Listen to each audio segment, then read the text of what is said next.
Eu estava parada em frente ao espelho do quarto, alisando o tecido do meu vestido novo.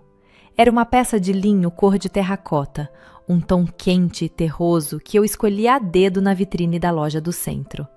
Eu tinha economizado por 4 meses, guardando cada trocado que sobrava da feira, para poder comprá-lo à vista. Não tinha brilhos exagerados, não tinha decotes vulgares, mas tinha um caimento que me fazia sentir digna. Passei meu batom cor-de-boca, aquele que guardo na gaveta da penteadeira apenas para ocasiões especiais, e sorri timidamente para o meu reflexo. Pela primeira vez em meses, eu não via apenas a Isabel dona de casa, a Isabel cansada. Eu via uma mulher bonita. Foi quando a porta se abriu e o Rogério entrou. O cheiro do perfume amadeirado dele invadiu o quarto antes mesmo que ele desse o primeiro passo. Ele já estava de terno, a gravata de seda impecavelmente alinhada, exalando aquela postura de homem de negócios que ele vestiu junto com o dinheiro que ganhamos nos últimos anos. Ele parou no meio do tapete, me olhou de cima a baixo e o sorriso que eu esperava não veio.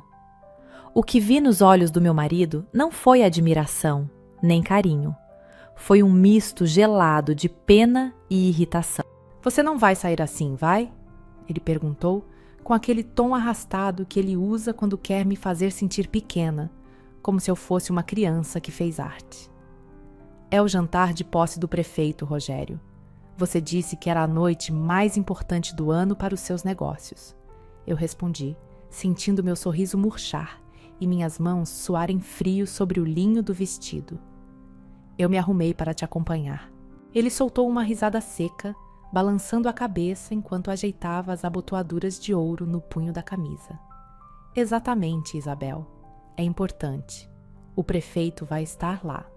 Os maiores empresários da construção civil vão estar lá. As esposas dos vereadores, mulheres que viajam para a Europa todo ano, estarão lá. E você...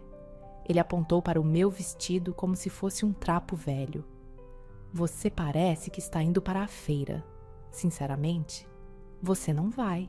Me dá vergonha só de pensar em você tentando conversar com aquela gente. Tira isso. Fique em casa. É melhor para nós dois. Sabe, minha amiga, se você já sentiu na pele a dor de ser diminuída justamente por quem deveria ser o seu porto seguro, eu peço que você clique no botão de curtir aqui embaixo agora mesmo. É um gesto simples, mas para mim é como se você estivesse segurando a minha mão e dizendo: eu te entendo, Isabel.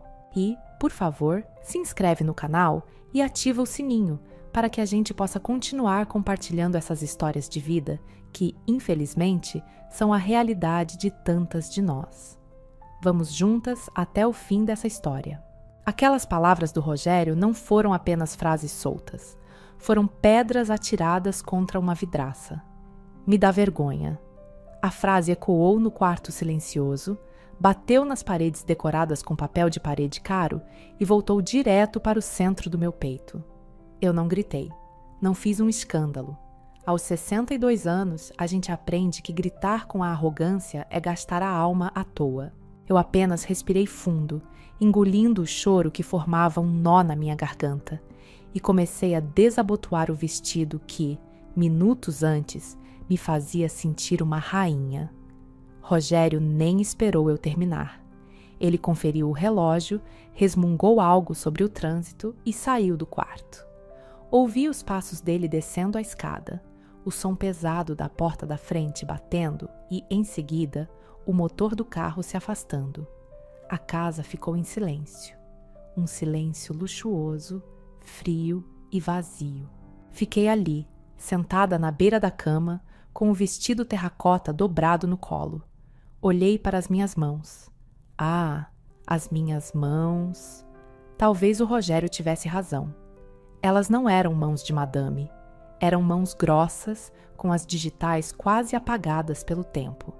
Mãos de quem descascou toneladas de batatas, de quem mexeu panelas gigantes de alumínio, de quem lidou com água sanitária e sabão em pedra por mais de 30 anos. Meu nome é Isabel. Durante 30 anos, eu fui a tia Isa, da escola estadual no bairro mais pobre da nossa cidade. Eu não fui professora, não fui diretora, eu fui merendeira. Minha rotina começava às 5 da manhã, no frio e no escuro. Enquanto a cidade dormia, eu já estava lá, acendendo o fogo, escolhendo o feijão, cortando legumes que muitas vezes não eram os mais bonitos, fazendo milagre com a pouca verba que o governo mandava. Eu vi gerações de crianças passarem por aquele refeitório.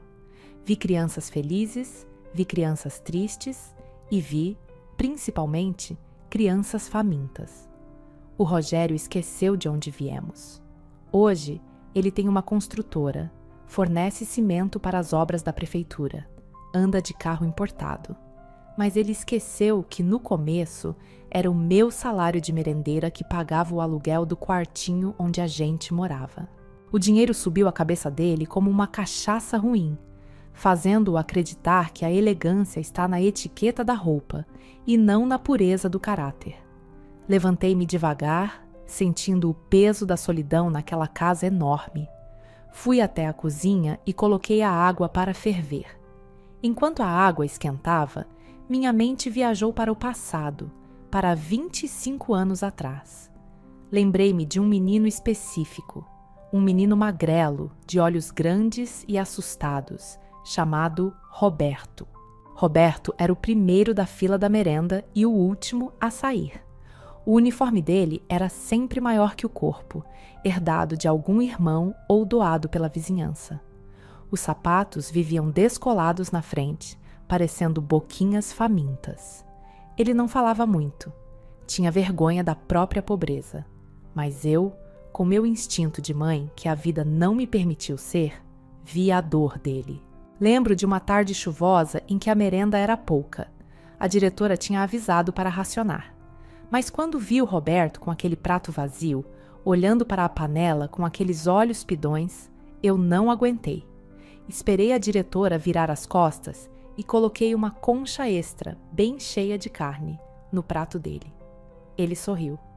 Foi um sorriso tímido, sem dentes da frente, mas que iluminou aquele refeitório cinzento. "Obrigado, tia Isa", ele sussurrou. "Quando eu crescer, eu vou ser importante e vou te dar um castelo." Eu ri naquele dia, passando a mão na cabeça dele. "Não preciso de castelo, Betinho. Só preciso que você estude e seja um homem bom." E ele estudou. Ah, como estudou! Eu soube que ele ganhou bolsas, que foi para a capital, que virou doutor. Mas nunca mais o vi. Até hoje. Hoje, o pequeno Betinho era o novo prefeito da cidade. O homem poderoso que meu marido queria impressionar. Balancei a cabeça, afastando as memórias, e levei a xícara de chá para a sala. Liguei a televisão. O evento de posse estava sendo transmitido ao vivo. O salão do clube comercial estava deslumbrante. Lustres de cristal, mesas fartas, gente bonita. Vi o Rogério na tela. Ele estava sentado numa mesa privilegiada, rindo alto com outros empresários, segurando uma taça de vinho como se fosse o dono do mundo. Ele parecia aliviado. Estufava o peito, feliz por eu não estar lá envergonhando a imagem dele. Aquilo doeu mais do que a solidão. Doeu porque percebi que eu era um estorvo para o homem que eu ajudei a construir. Então, o locutor anunciou: "Com vocês, o novo prefeito, Dr. Roberto." Ele entrou no palco. Estava elegante, sério, imponente. As palmas eram ensurdecedoras. Mas quando a câmera focou no rosto dele, vi que ele não sorria. Ele olhava para a plateia, varrendo o salão com os olhos, parecendo procurar algo ou alguém. Ele parecia inquieto. Eu não aguentei. A humilhação de ver meu marido lá, fingindo ser quem não era, enquanto eu estava trancada em casa como um móvel velho, foi demais para mim. Senti as lágrimas quentes escorrerem. Num gesto brusco, apertei o botão do controle remoto e a televisão desligou. A tela ficou preta. O salão luxuoso sumiu, restando apenas o silêncio da minha sala e o meu reflexo choroso na tela escura. "Seja feliz, Rogério", sussurrei para o escuro. Aproveite a sua noite de glória. Eu estava pronta para ir para a cama e chorar até dormir, quando algo aconteceu. O som da campainha rasgou o silêncio da casa. Eram quase 9 da noite. Ninguém nos visitava àquela hora. O coração deu um salto no peito. Será que o Rogério tinha esquecido a carteira? Será que tinha acontecido um acidente? Limpei o rosto rapidamente com as costas das mãos, ajeitei o vestido amassado, que eu ainda não tinha tido coragem de tirar, e caminhei até a janela. Espiei pela fresta da cortina e o sangue gelou nas minhas veias. Não era o carro do Rogério. Parado em frente ao meu portão, com o motor ligado e as luzes de alerta piscando, estava um carro preto, grande, oficial. E logo atrás, uma viatura da Guarda Municipal com o giroflex ligado, tingindo a minha rua de azul e vermelho. Minhas pernas tremeram. O pânico tomou conta de mim. Meu Deus, é a polícia. Aconteceu alguma tragédia no jantar, pensei. O Rogério? Será que o Rogério bebeu demais e fez alguma besteira? Será que foi preso? A culpa de ter desejado mal a ele minutos antes me atingiu em cheio. Abri a porta da frente, trêmula, segurando o chale contra o peito. Um homem alto, de terno escuro e fone no ouvido, já estava parado no meu portão. Ele não sorria. A expressão dele era grave, urgente. Dona Isabel? Ele perguntou, a voz firme e autoritária. Sou eu. Pelo amor de Deus, moço, o que houve? É o meu marido? Ele se machucou? Perguntei, já sentindo a falta de ar, imaginando o pior. O homem abriu o portão e fez um gesto impaciente para o carro preto com a porta aberta. A senhora precisa vir conosco. Agora. Mas eu não posso. Olha a minha roupa. Eu não fiz nada. Gaguejei, recuando um passo para dentro de casa. Dona Isabel, não temos tempo para explicações.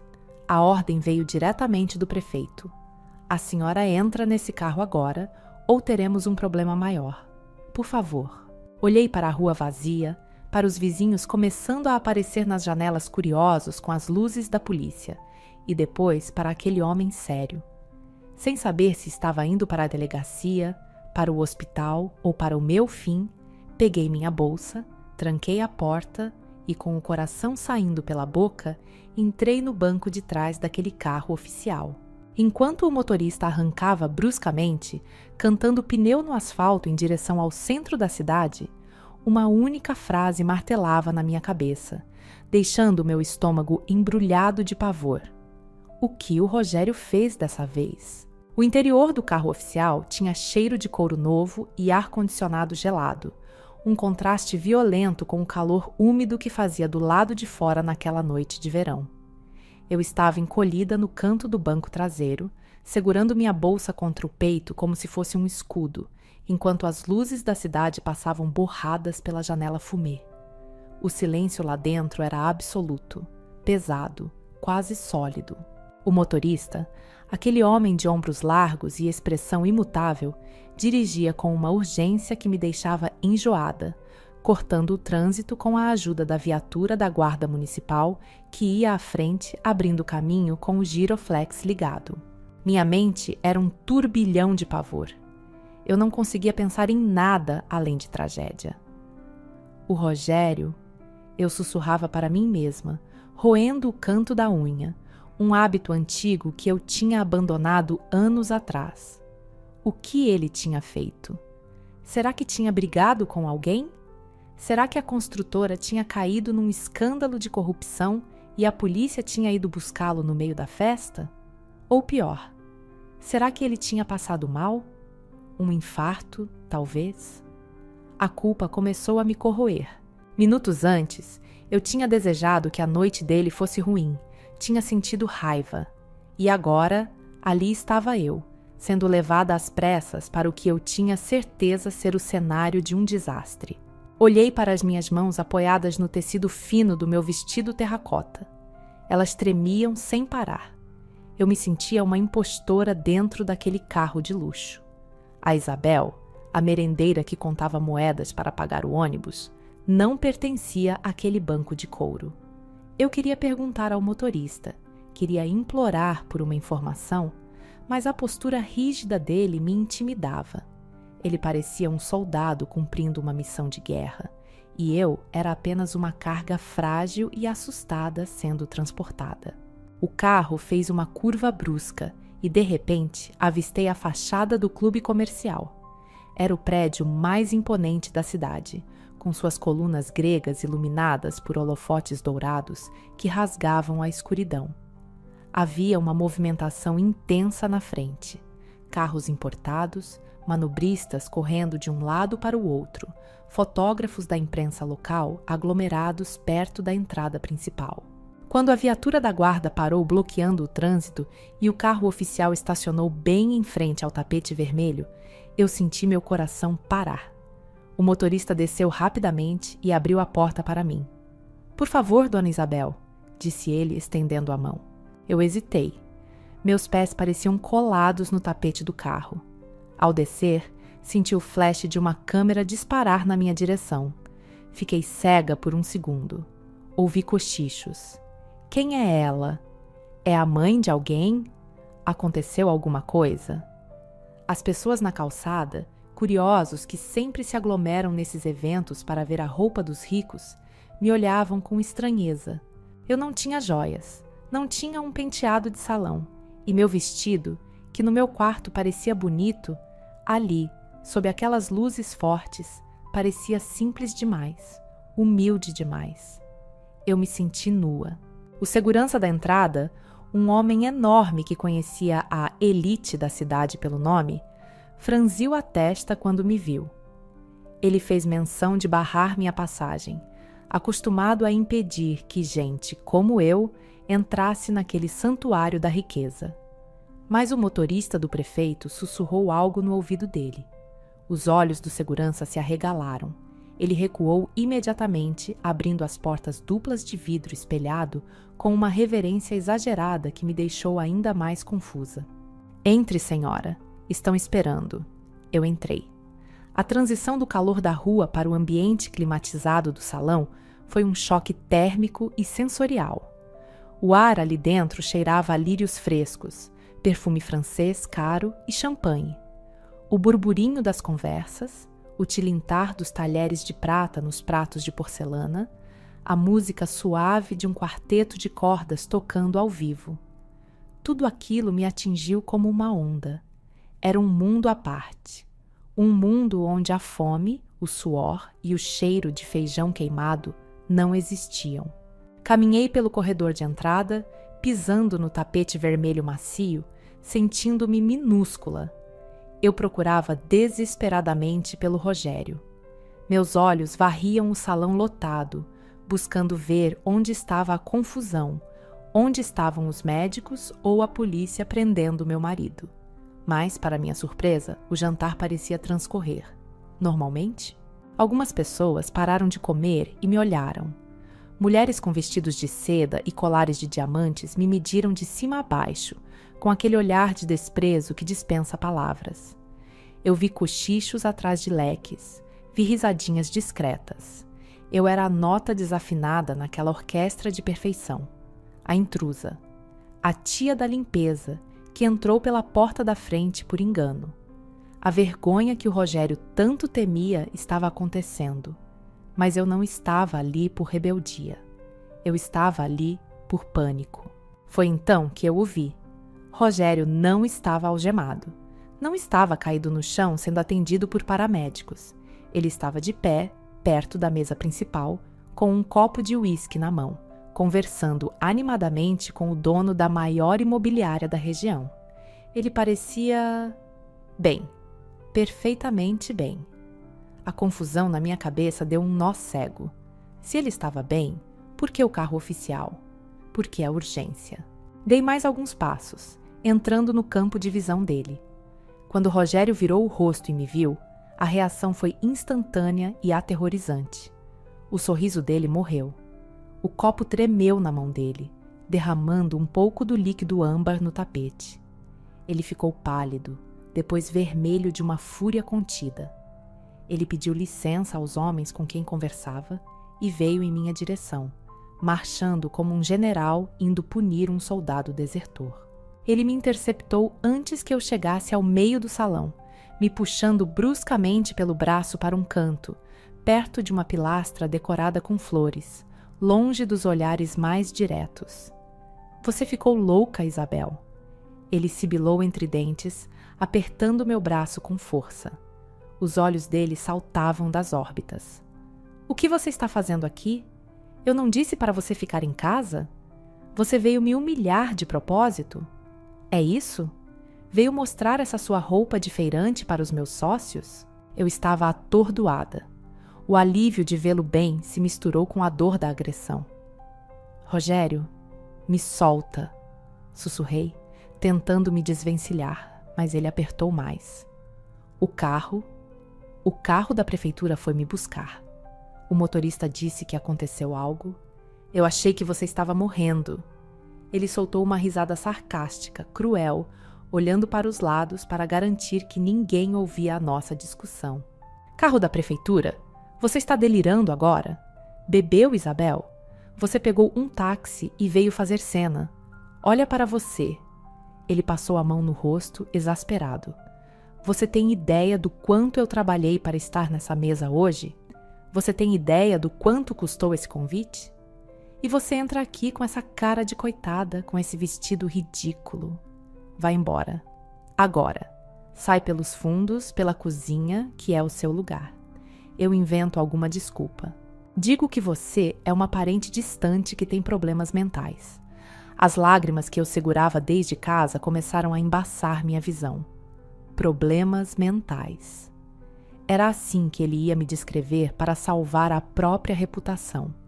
30 anos de casamento, 30 anos de dedicação, reduzidos a uma mentira suja para esconder a vergonha que ele sentia de mim. Eu não estou mentindo, Rogério. Minha voz saiu embargada, trêmula. O prefeito. Disseram que o prefeito mandou.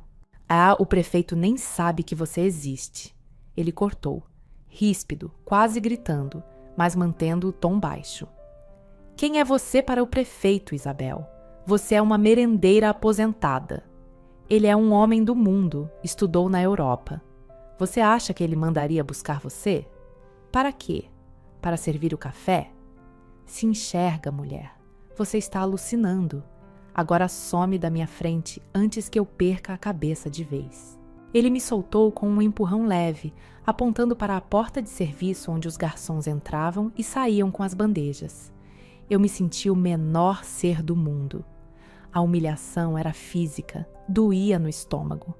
Eu dei um passo para trás, pronta para obedecer, pronta para fugir daquele pesadelo e voltar para a minha insignificância, como ele queria. Eu já estava virando as costas, limpando uma lágrima que escorria teimosa quando algo aconteceu. O som do salão mudou. A música do quarteto de cordas parou abruptamente, no meio de um compasso. O burburinho das conversas foi morrendo, mesa por mesa, como uma onda de silêncio que se espalhava a partir do palco. Rogério, que ainda me olhava com raiva, percebeu a mudança no ambiente e olhou para trás, em direção ao palco. Eu também olhei. As luzes do salão diminuíram, deixando apenas um foco de luz forte sobre o microfone principal. E lá estava ele, o prefeito, o doutor Roberto, o meu Betinho. Ele não estava sorrindo. Ele estava com as mãos apoiadas no púlpito, e a expressão dele era de uma seriedade que eu nunca tinha visto, nem mesmo quando ele era criança e enfrentava os meninos maiores que roubavam o lanche dele. Ele parecia tenso, impaciente. Ele olhava para essa entrada do salão, depois olhava para o relógio e depois voltava a olhar para a multidão. Um dos assessores correu até ele e sussurrou algo no ouvido dele, apontando discretamente na nossa direção, na direção da pilastra onde meu marido tentava me esconder. O rosto do prefeito se transformou. A tensão deu lugar a uma emoção que eu não conseguia decifrar de longe. Ele endireitou o corpo, ajeitou a gravata e segurou o microfone com as 2 mãos. Senhoras e senhores! A voz dele ecoou potente nas caixas de som, fazendo os cristais das mesas vibrarem. Eu peço desculpas pela interrupção do jantar. Sei que a comida está esfriando e que o vinho está esperando. Mas há certas fomes que a comida não sacia, e há certas dívidas que o dinheiro não paga. Rogério, ao meu lado, ficou teso. Ele ajeitou o paletó, achando que o discurso voltaria para a política. Hoje, continuou o prefeito, descendo um degrau do palco, aproximando-se da plateia, nós celebramos o poder, celebramos o sucesso. Eu vejo aqui grandes construtores, como o senhor Rogério. Ao ouvir o nome dele, Rogério estufou o peito. Ele olhou para mim com um sorriso vitorioso e cruel, sussurrando: Viu? Ele sabe quem eu sou. Agora vaza daqui. Mas o prefeito não tinha terminado. Ele continuou caminhando pelo meio das mesas, com o microfone na mão, abrindo caminho entre os convidados como Moisés abrindo o Mar Vermelho. Ele vinha na nossa direção. Sim, o senhor Rogério constrói prédios, disse o prefeito. E agora a voz dele tinha um tom metálico, frio. Mas prédios são feitos de concreto e aço. E homens? De que são feitos os homens de verdade? O silêncio no salão era sepulcral. Ninguém piscava. O prefeito estava a 10 metros de nós. Rogério começou a suar. O sorriso dele vacilou. Eu não estaria aqui hoje. A voz do Betinho embargou, perdendo a postura política e ganhando a humanidade do menino que eu conheci. Se não fosse por alguém que construiu, não paredes, mas a minha alma. Alguém que me viu quando eu era invisível para o resto do mundo. Ele parou bem na nossa frente. Os holofotes giraram e focaram em nós 3. Eu, encolhida no meu vestido terracota, Rogério, pálido como cera, e o prefeito, com os olhos marejados. Rogério tentou dar um passo à frente, estendendo a mão para cumprimentar o prefeito, assumindo que a atenção era para ele. Doutor Roberto, que honra! O prefeito ignorou a mão estendida do meu marido. Ele passou direto pelo Rogério como se ele fosse um móvel, uma cadeira vazia, um nada. O doutor Roberto parou na minha frente. Ele olhou nos meus olhos e, naquele momento, os 30 anos de distância desapareceram. Eu não vi o político poderoso. Eu vi o menino de joelhos ralados e sapatos furados. Ele não disse oi. Ele não fez um cumprimento formal. Ele segurou o microfone perto da boca para que cada pessoa naquele clube, cada garçom, cada milionário e, principalmente, meu marido, pudesse ouvir a pergunta que estava entalada na garganta dele. Ele sorriu, um sorriso cheio de lágrimas, e perguntou: Onde está a mulher que matou a minha fome quando o mundo só me oferecia migalhas? Rogério deu um passo para trás, tropeçando nos próprios pés, olhando de mim para o prefeito, com a boca aberta num estado perfeito de choque. O salão inteiro prendeu a respiração, esperando a minha resposta. Mas eu não conseguia falar. Minhas mãos, aquelas mãos de merendeira que tanto envergonhavam meu marido, agora eram o centro da atenção do homem mais poderoso da cidade. E ele estava prestes a fazer algo que ninguém, muito menos o Rogério, jamais poderia prever. O microfone captou o som do meu soluço, amplificando minha emoção para todo o salão. O Dr. Roberto, o homem que comandava a cidade, estava parado na minha frente, com os olhos marejados, esperando uma resposta. Ao meu lado, o Rogério parecia uma estátua de sal, pálido, com a boca entreaberta, alternando o olhar entre mim e o prefeito, tentando processar como o mundo dele tinha virado de cabeça para baixo em questão de segundos. O prefeito não esperou eu falar. Ele sabia que a emoção tinha travado a minha voz. Ele estendeu a mão, não para um aperto formal, mas com a palma virada para cima, num convite. Dona Isabel, disse ele suavemente, mas com o microfone ainda perto o suficiente para que todos ouvissem. A senhora aceita jantar comigo? Na minha mesa?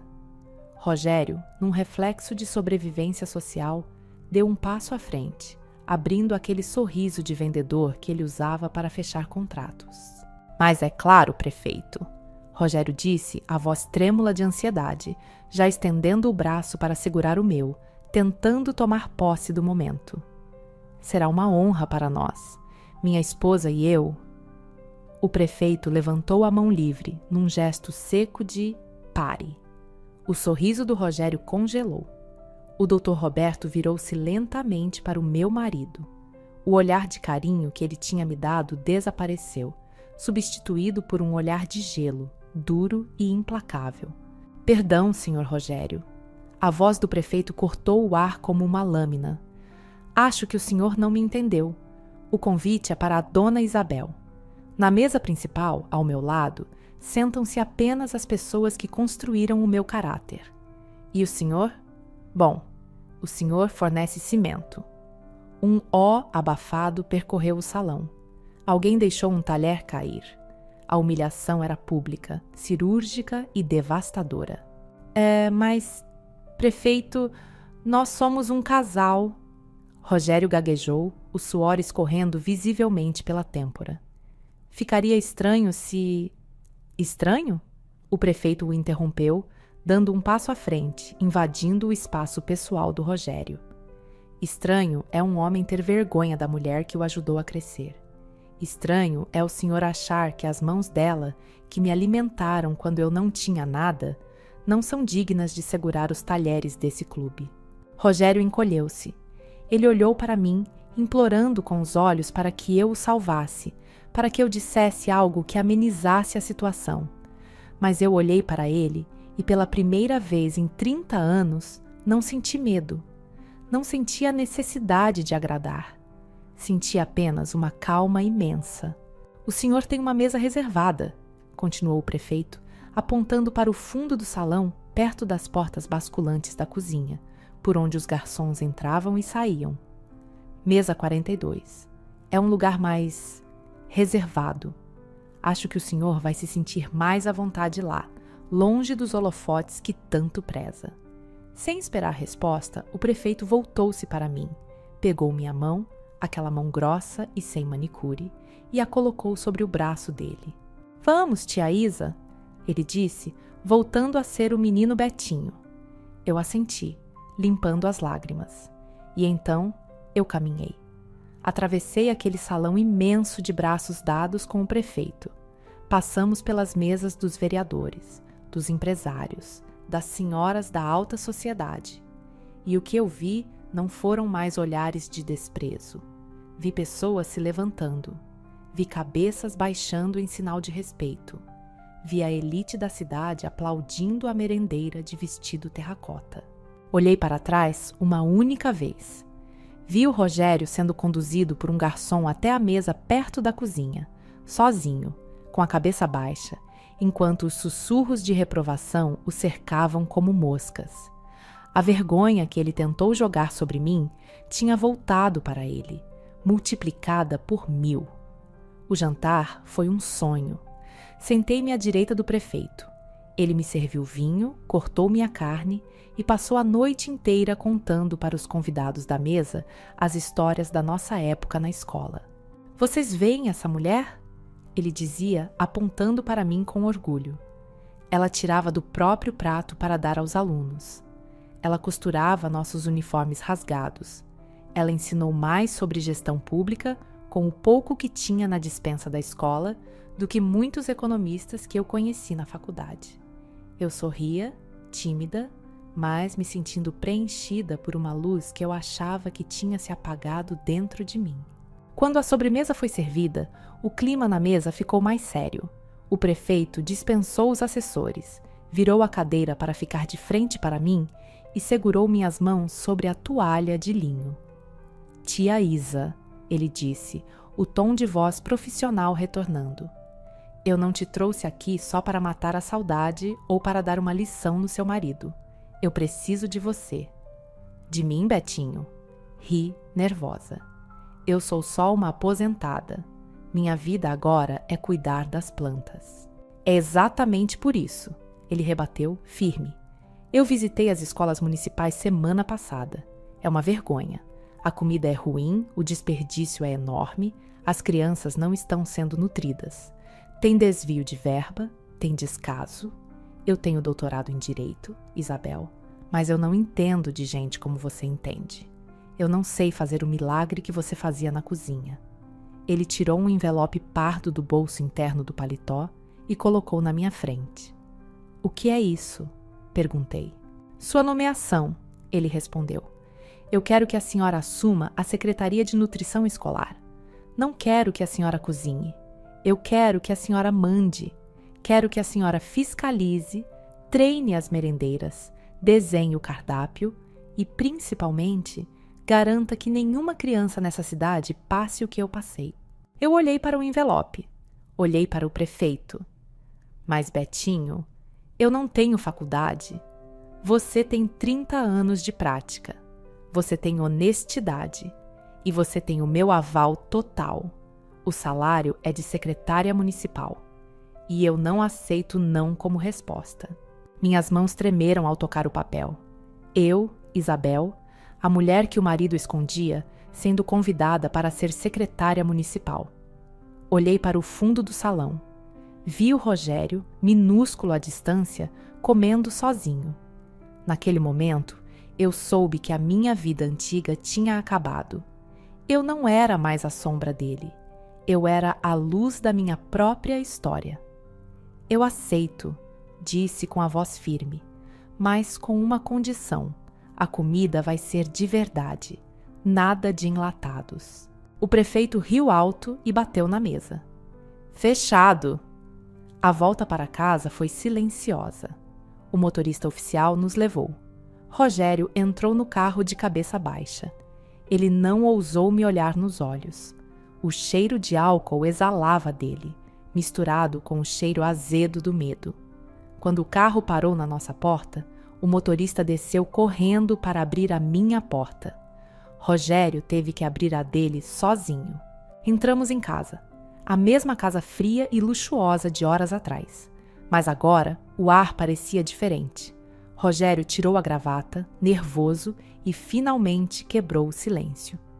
Isabel, ele começou, a voz rouca. Olha, sobre hoje, eu estava nervoso. Você sabe como é a pressão dos negócios. Eu não quis dizer aquilo. Eu levantei a mão. O mesmo gesto que o prefeito tinha feito para ele. E funcionou. Ele calou a boca imediatamente. Caminhei até ele, com o envelope da minha nomeação na mão. Rogério, eu não quero suas desculpas. Desculpas são palavras, e palavras o vento leva. Eu quero atitudes. Ele assentiu freneticamente. Claro, claro, o que você quiser. Amanhã cedo, eu disse calmamente. Eu começo meu novo trabalho na prefeitura. Vou ter meu salário, minha equipe e minha vida. Você vai continuar com a sua construtora se o Betinho não cancelar os contratos. Mas dentro desta casa, as regras mudaram. Aquela Isabel que baixava a cabeça? Ela ficou lá na porta do clube. Se você quiser continuar casado comigo, vai ter que aprender a viver com a mulher que eu sou de verdade. E se sentir vergonha, de novo. A porta da rua é serventia da casa. Virei as costas e subi as escadas para o meu quarto. Pela primeira vez, não esperei por ele. E pela primeira vez, dormi o sono profundo de quem sabe exatamente quem é. 4 anos se passaram desde aquela noite. Muita coisa mudou na nossa cidade. As escolas agora têm hortas. A merenda é premiada no estado inteiro e as crianças comem com dignidade. Mas a maior mudança aconteceu na minha vida. O trabalho na secretaria foi tão bem feito e eu briguei tanto pelas famílias dos bairros pobres que o povo começou a pedir mais. Dona Isabel, a senhora precisa nos representar, eles diziam. Nas eleições do ano passado, eu não concorri. Eu fui convocada. Hoje, eu não sou mais apenas a Dona Isabel. Sou a vereadora Isabel, a mais votada da história da cidade. Minha campanha não teve marqueteiro caro, não teve promessa vazia. Teve eu falando a verdade, com minhas mãos calejadas erguidas nos palanques. E o Rogério? Bom, o Rogério ainda está aqui. Ele mudou, sim. Teve que mudar. A arrogância dele foi curada à força, dose por dose, a cada vez que alguém o parava na rua, não para falar com o empreiteiro, mas para perguntar: "O senhor que é o marido da vereadora Isabel?" Hoje de manhã, enquanto eu me arrumava para a sessão na Câmara, ele entrou no quarto. Não para me criticar, mas trazendo meu café na cama. "A senhora vai querer que eu te leve hoje, vereadora?" Ele perguntou, com um respeito que beirava o medo de me perder. "Hoje não, Rogério", respondi, terminando de passar meu batom cor-de-boca. "Hoje o carro oficial vem me buscar, mas você pode levar minha bolsa até a porta." Ele pegou minha bolsa, obediente, e caminhou atrás de mim. Eu sei que, no fundo, aquela vergonha que ele sentiu naquela noite no clube nunca passou totalmente. Mas agora é uma vergonha diferente. A vergonha de saber que ele quase jogou fora o maior diamante da vida dele por achar que era apenas um pedaço de carvão. O mundo dá voltas, minha amiga. E como dá. E você? Já sentiu que o mundo girou e colocou as coisas no lugar na sua vida? Me conta aqui nos comentários. De onde você está me ouvindo e que horas são aí na sua cidade? Eu vou amar ler cada história e deixar meu coraçãozinho para você. Não esqueça, você tem valor com ou sem aplausos. Mas quando a hora da colheita chega, ninguém segura uma mulher que sabe a força que tem. Um beijo grande, fiquem com Deus e até a próxima história.